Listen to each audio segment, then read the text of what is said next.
Welcome to another episode of The Dissection. According to the media reports which came out today on Sunday, the 4th of May, there was an urgent meeting convened in Johannesburg on Friday between the Secretary General of the ANC, Fikile Mbalula, and the ANC caucus in Parliament. Apparently, a whole lot of pandemonium broke out in that meeting. A whole lot of hullabaloo broke out in that meeting. Do you know a hullabaloo? A fiasco broke out in that meeting because the MPs in Parliament who represent the African National Congress have no appetite, they've got no thirst, they've got no inclination, proclivity, or affection, and they do not want the Democratic Alliance to remain in the government. So according to insiders, Mbalula called the meeting on Friday after having been informed that there was a revolution and a rebellion brewing among the members of the ANC caucus. Now, you need to be aware that an ANC or any parliamentary caucus is an important part of the party. The Secretary General and leadership of a political party have large oversight and input on what is happening in the branches, what is happening in the party headquarters. They have large oversight and control of party employees who work for the party directly. Where they don't always have as much input, control, and say is what happens within the parliamentary caucus, because members of parliament live in their own accommodation in the Western Cape, in Cape Town. They even live in parliamentary villages. So there are people who are seeing each other all the time, hanging out with each other, drinking together. They maybe even work out, do runs together. They build their own rapport. They build their own relationships, and they build their own groupthink and narratives. This is what makes running a political party very difficult, because you're managing the branches, you're managing your headquarters, and then you're managing this relationship with the elected representatives who are working within the parliamentary structures. Some of your members of cabinet do go to parliament and they report to parliament and they have some vision of what's going on there as a result of that. But because they are ministers who are running these large departments, they may not have as much time to be cultivating the types of relationships which MPs who are in the trenches of parliament are building among themselves. So the SG is not going to be capable of managing and controlling those relationships in the same way that is able to control what happens in headquarters at Luthuli House, right? So you have to be aware of that when you're leading the ANC, and I'm sure Fikile Mbalula was aware of that, and he heard that the MPs are not happy, that they are cooking something. So he called this meeting.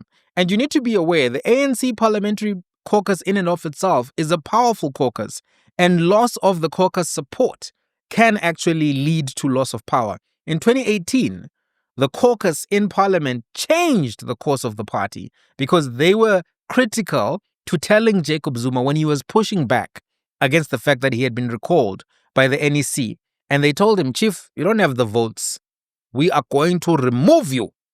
If we go to a motion of no confidence, you are going to fall. And then that's going to come with a variety of consequences. So when Zuma saw that, no, he doesn't even have the support of the parliamentary caucus, that is when he then made the speech that he made and stepped down.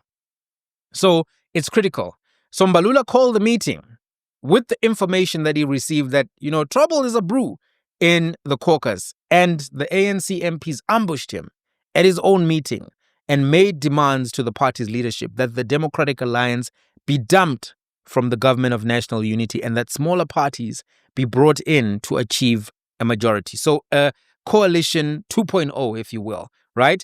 Sources said to the media that the MPs were clear that the Democratic Alliance had undermined the GNU and the ANC. They came to the meeting with a uniform approach to call for the Democratic Alliance to be removed. It wasn't everyone who made that call. The ANC has 159 seats in parliament as things stand. And of those who were in the meeting, according to the reports in the media, more than 100 of the members of parliament, which is about 62% of the total number. So 40% are still on the Mbalula side of the issue. But 62%, I'll start worrying if I was Fikile Mbalula, President Ramaphosa, that, okay, this thing is not actually in my favor if 62% of the guys are now calling for the DA to be removed, something that I've actually initiated and pushed for.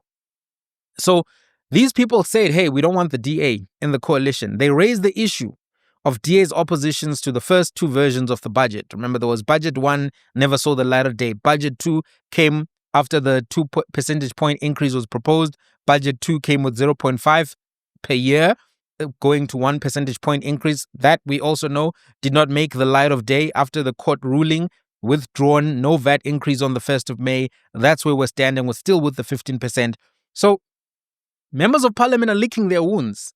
ANC members of parliament, they watch the same news you and I watch, watch the same YouTube videos you and I watch, and they can see that they are losing support, they are losing respect, they are losing some of the support from the branches in and of themselves. So they're saying, why are we sticking with these guys who are sticking it to us and doing so in a way that is benefiting them in the public discourse and will cost us in the next elections, local government and national, right? Some people just vote for the ticket that they think is going to do well, and whether it's local or national, they will pick a team that they think is winning. So this issue was raised, and they used the president's own remarks that by opposing the budget, the DA had defined itself out of the GNU. Remember, President Ramaphosa said that the DA had driven itself into a cul-de-sac. They had gone into a neighborhood, a gated community, and could not come out of the gated community. Those are not his exact words, but cul-de-sac was what he said. They talked about, look, the DA is taking us to court. They're taking us to court still on the VAT issue. They're taking us to court on the Employment Amendment Act. You know, they've resisted and rejected the Bella Act, the Expropriation Act, the National Health Insurance Act, all of which are, you know, policy initiatives of our party that we're trying to push through as the government. How are we going to make it to 2029 with these guys?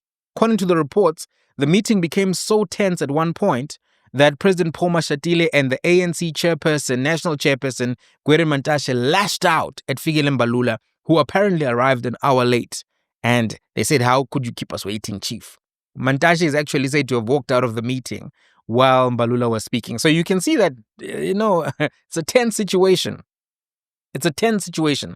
So this bubbling rebellion in the ANC caucus does indicate that there is extreme level of unhappiness about the partnership with the DA, and that unhappiness is actually reaching a critical boiling point right now. Right? For people to come to your meeting and push back, and some people are walking out, and it's a lot. The mood is a meeting mood. Remember that one time they asked, who was it who they asked? Was this Zizi Goto? No, it wasn't Zizi Goto. It was Pulemabe. They asked him, what was the mood in the meeting? You know, sometimes journalists will ask questions, what's the weather type of questions. And it's just always entertaining. One of the questions that they love to ask is, what is the mood? And I think ANC guys got tired of being asked, what's the mood? What was the mood in the meeting? It's like, it was a meeting mood. It was a meeting mood. What do you mean, what's the mood in the meeting? We are the meeting mood. We're in a mood to meet, and that's the mood. But of course, what they mean is, you know, atmosphere and things of that nature. So, and you can ascertain a lot by the atmosphere of a meeting. A meeting can be heated. A meeting can be, you know, jovial. A meeting can have different thermometer levels, if you will. So that's one of the things which was being brought up. The meeting mood was serious. It was tense. And Mbalula would be aware that now he's basically on this issue on a little bit of thin ice, so to speak, right? People are saying that they don't want the DA. They don't want the DA to participate and to form this majority government that they have right now. They want a minority government, or they want a new coalition. Apparently, the strategy that they were proposing was rejected by Mbalula. He told the MPs it was up to the NEC to make the determination. He told the MPs that a National Working Committee meeting was scheduled for Monday, and they would look into that matter in that Monday meeting. Today is Sunday at the time of recording. You may watch this on a Monday or a bit later, so some of the information may have changed when you watch it. But what he said on Thursday as well, after the DA had rejected the budget and he did a press conference, he said the following: to us, it's not make or break. It's a principled question that any political party that participates in the GNU will have to answer. The ANC is not in a hurry to dismiss people from the GNU, neither are we afraid about their presence, right? Even if you replace the DA, Mbalula said, it doesn't mean the replacement is going to be aligned to the ANC. It doesn't mean if you were to say, go away, and other parties come in, they're going to change their identity and become the ANC, which is something that other parties are very sensitive to in any case. So Mbalula is one of the people who is opposing removing the DA. He wants them to stay. And part of the reason why people think that he wants them to stay is because he sees the DA as part of retaining President Cyril Ramaphosa as the president of the country. Because if the DA leaves, motions of no confidence could come left, right, and center. And that's how we enter. And then once they're in there, they're in there. You never know how it goes, because if it goes secret ballot, some ANC members may not vote in favor of the president. That would change the whole situation. So some members are actually saying that they believe that Mbalula has stalled on convening an ANC meeting out of fears that the NEC itself would call for the Democratic Alliance removal from the GNU. And that could be tricky. Mantashe, Mashatile, and others, Panyaza Lesufi, etc., they've vocalized that they don't want the DA in the GNU anymore, right? Helen Zille herself was asked about this by the media. She said that they've heard nothing official about it. Quite interesting choice of words. She didn't say we've heard nothing about it. She said we've heard nothing official about it. Keep that in mind. So here are my thoughts. I think, firstly, there are some 2027 ANC elective conference dynamics at play here. The Panyaza faction does not want the Democratic Alliance in the ANC or close to the ANC coalition or government. And the Mbalula faction does want the Democratic Alliance. They know that the DA can be the buffer which keeps Mr. Ramaphosa in a safe position up until conference, where they are hoping that they can then win that conference. This is the Mbalula faction. So the second thing, for Fikile Mbalula, he may actually be playing a game of chess here. And his strategy, basically, his strategy is that he's trying to inherit the big donors who contributed to the CR17 campaign. Remember, it wasn't easy for President Ramaphosa to win that conference. Big business had to come in. They funded him. We don't know, it's sealed. We saw some reports, some names were mentioned. Some people admitted, some people were carrying the money, etc., etc. They were like, we're all carrying money. We've seen a variety of things around the role of money in elections within the ANC. I think I have a video clip about some guy saying they buy the votes. I think I have that clip. Let me put it here for you to watch. It's Pulemabe indicating that some 90% of those have already been processed and they're registered. They'll make their way into the venue. But you mentioned something, especially in terms of access to resources.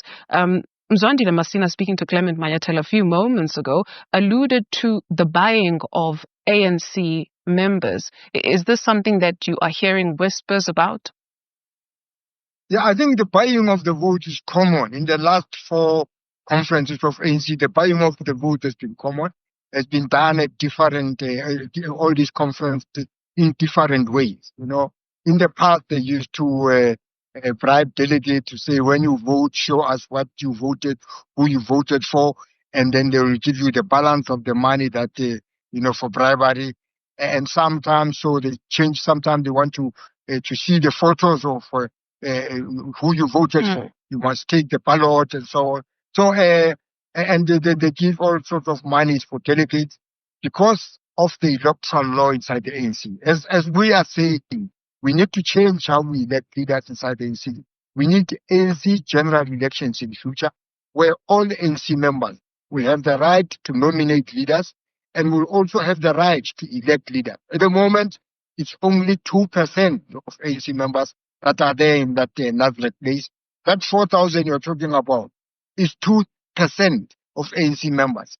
98% of ANC members are not there, including myself, of course. I'm not there, but somebody is going to vote on my behalf. So one delegate has power to vote for 50 people. And this is why when you buy that delegate, you actually buy 50 votes. And this is why we need to change the system once and for all. How should we understand your absence in light of what you just said, that somebody could pretend to be you? No, not really. In this case, somebody is not going to pretend to be me, but somebody is going to vote for me.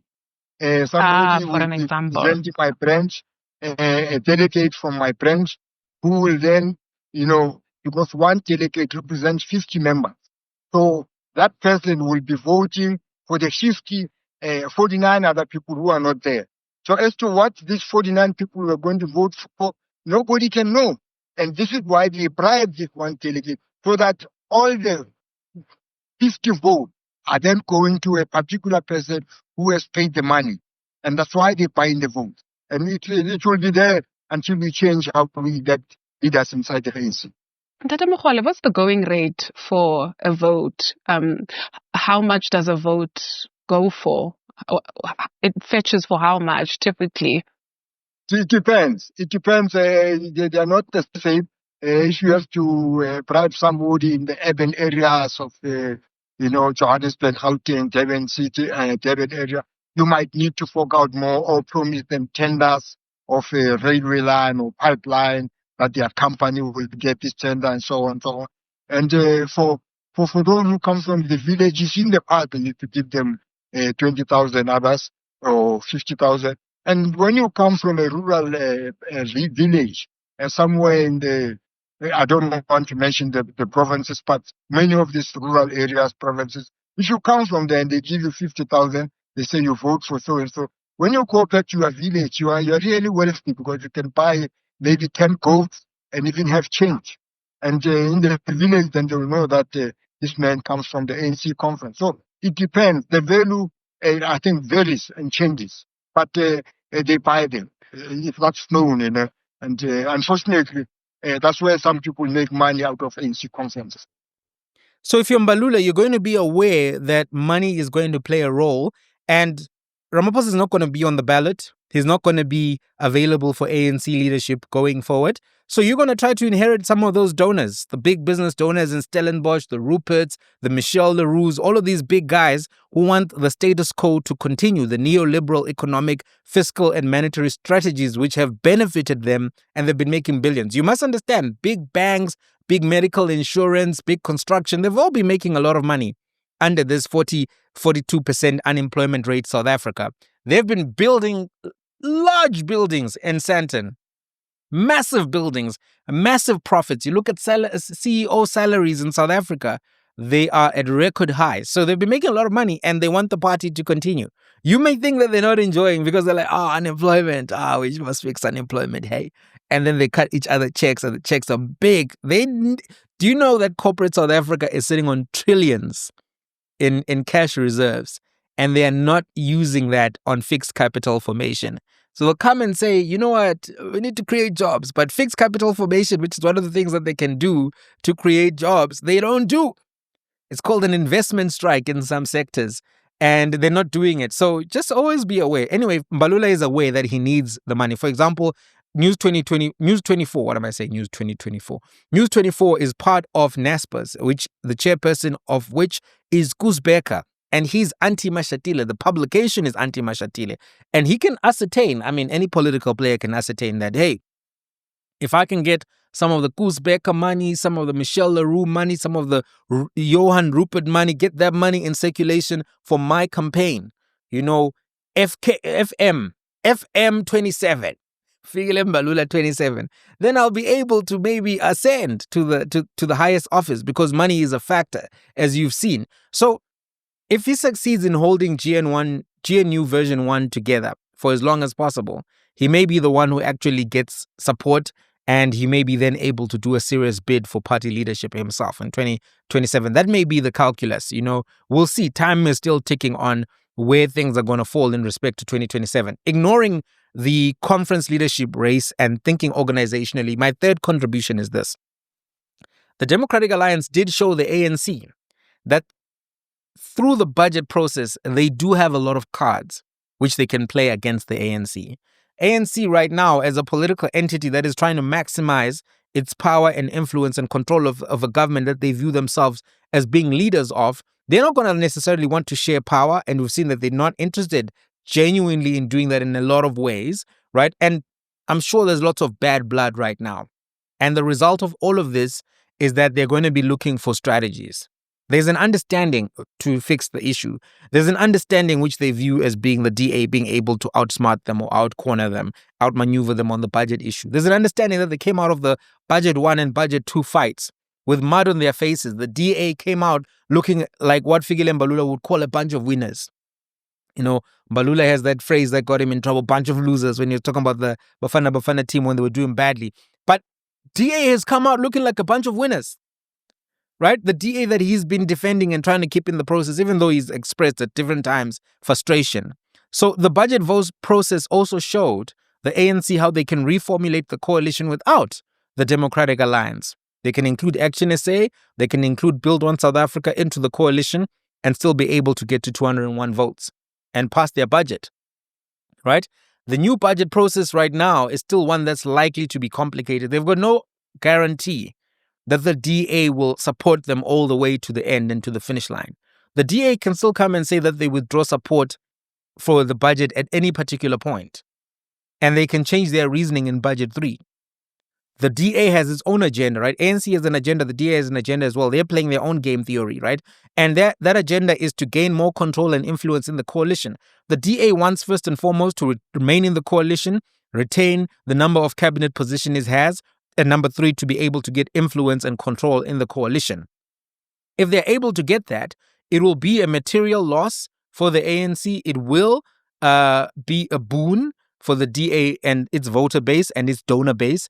And also the ANC will look weak to the public and more significantly to their supporters. So this is why for the ANC, they're looking at other options, and MPs do appreciate the complications that they're dealing with, which is why they're looking at options, right? Which is to say, okay, let's remove the DA, let's get Action SA and Build One South Africa, right? Fourth point, another option that they have is this minority government formulation. If they don't add Action SA and Build One South Africa into the coalition, they can do what is known as minority government with confidence and supply arrangement. What is a confidence and supply arrangement? Basically, the way it works is the following.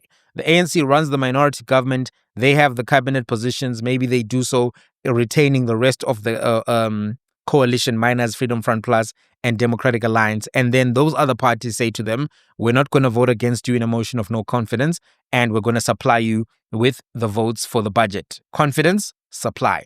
Confidence, supply. So that's effectively how you can run a minority government. It gives you options as well, because if, let's say, your confidence and supply partners are not available to supply you with votes for other issues, you can still do deals with the EFF and other parties based on their sentiments on those particular issues as and when they arise. Gives you a lot of flexibility. In 2010 in Australia, Julia Gillard's Labour Party actually did this. They formed a minority government with the support of the Greens and the Independents. The deal was simple. In exchange for a short list of demands, the smaller parties agreed to support the government against the no confidence votes and actually to oppose and not to oppose the budget vote, to support them in the budget vote. So that's how they dealt with that deal in Australia. So that's one version that could be looked at. Another option would be to expand the GNU membership, keep the DA in, but to reduce their footprint in the cabinet. Offer Action SA, Home Affairs, offer Build One South Africa, Education, or maybe if you don't want to reduce the DA footprint, then you offer those other parties, Action SA, Action SA and Build One South Africa, other cabinet positions currently occupied by members of the ANC. So you remove your two ministers, give those to Action SA. So you give Action SA, I don't know what they'd want. Maybe they want small business, or maybe they want something else. Then you put them in those positions. The value proposition for Build One South Africa and Action SA is that if you're in cabinet, it gives you the chance to break through, to sell your administrative capabilities to the public, to be at a different level of media access. And that could be something that is of value, right? Individually, every politician would want to be a minister or president one day. It's part of the vision board, I think, of being a political player. So that's where things stand right now. Fikile Mbalula is at odds with the ANC parliamentary caucus on the issue of the continuation of the DA in this cabinet. I think this is still going to be something that plays out for a bit, because there are a lot of issues which are being reported on in various ways in the media, which are indicating some changes which are down the road. One of which is whether the Minister of Finance after the budget will remain in that position. The circulation of Songezo Zibi's name as future Minister of Finance, I don't think it's by accident. I think it's foreshadowing, preparing the ground for that kind of a cabinet reshuffle. I think at some point we may see a cabinet reshuffle, especially after 1 year. After we cross that 1 year mark of this government and also when the budget has been passed. I don't think anything major will happen before the budget is passed. But after that vote for the framework, after the vote for the division of revenue, and after the vote for appropriations bill, all of those, when those three are concluded, I think that you may eventually see some reshaping.